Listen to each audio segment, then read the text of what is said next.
ഒരിക്കൽ ഫ്രാൻസിസ് മാർപ്പാപ്പ വത്തിക്കാനിലെ saint Peter's സ്ക്വയറിൽ നടന്ന പൊതുചടങ്ങിനിടെ കഠിനമായ മുഖവൈകല്യം അനുഭവിക്കുന്ന ഒരു വ്യക്തിയെ ചുംബിച്ചനുഗ്രഹിക്കുന്ന ഈ ചിത്രം മായാതെ മറയാതെ മനസ്സിൽ തങ്ങി നിൽക്കുന്നു. പരിശുദ്ധ പിതാവ് പ്രാർത്ഥിച്ച വാക്കുകൾ നമുക്ക് അറിയില്ലായിരുന്നേക്കാം.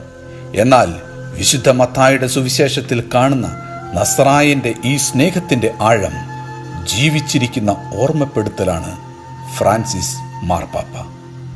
ഞാൻ കമ്മ്യൂണിസ്റ്റ് അല്ല, പക്ഷേ അവർ പറയുന്നത് ശരിയാണെങ്കിൽ ഞാനത് സമ്മതിക്കും.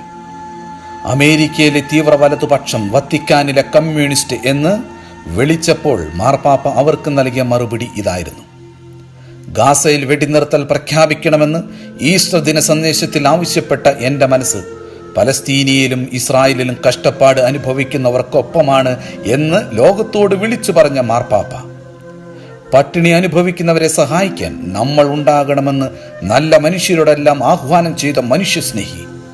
പറയാൻ ഏറെയുണ്ട് ആ നല്ല ഇടയനെക്കുറിച്ച്.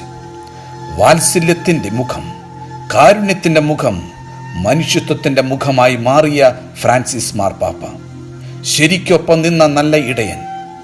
വിനയാന്വിതമായ പെരുമാറ്റം കൊണ്ട് ഇക്കാലവും പോപ്പ് ശ്രദ്ധിക്കപ്പെട്ടു. ആഡംബര വാഹനം ഒഴിവാക്കിയും ഭക്ഷണം സ്വയം പാകം ചെയ്തും അദ്ദേഹം മാറ്റങ്ങളുടെ പാപ്പയായി. ചേരികൾ സന്ദർശിച്ചും അവരെ സഹായിച്ചും മറ്റുള്ളവരിൽ നിന്ന് വ്യത്യസ്തനായി.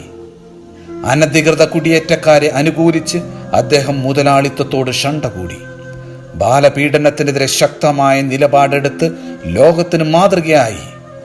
ആശുപത്രിവാസത്തിന് ശേഷം ജനങ്ങളെ സന്ദർശിക്കാനെത്തിയ ഫ്രാൻസിസ് മാർപ്പാപ്പയെ ആരവങ്ങളോടെയാണ് ജനങ്ങൾ സ്വീകരിച്ചത്. വെറുതെയല്ല, ഭയഭക്തി ആദരങ്ങളോടെയാണ് അവർ അദ്ദേഹത്തെ കേട്ടത്. വിശുദ്ധിയുടെ വെളിച്ചം ഹൃദയത്തിലും മനസ്സിലും ജീവിതത്തിലും അവസാനം വരെ സൂക്ഷിച്ച മാറ്റങ്ങളുടെ മഹാ ഇടയന് വിട.